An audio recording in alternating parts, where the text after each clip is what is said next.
Okay, so in this section, we'll talk about the importance of headphones and speaker choice. There's a lot of things to think about and consider here, and this is a very important step in making sure you will have professional sounding audio. If what you're listening to or monitoring your audio on isn't providing you with an accurate representation of what you captured or recorded, then how will you be able to make the most informed or accurate decisions on how to process the audio in post-production? You need to ensure that what you're monitoring your audio on is a very accurate representation of what you actually captured or recorded.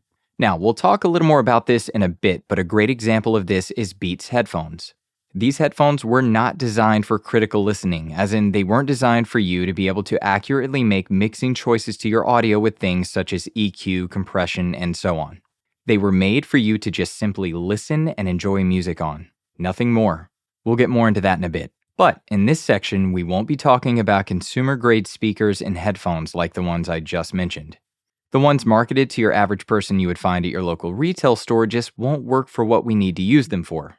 We're also not going to be talking about high-end sound systems like Bose or something like that. Again, those were made for the pleasure of listening, not making critical mixing decisions. Now, as far as headphones versus speakers go, it's totally up to you, your needs, and preferences.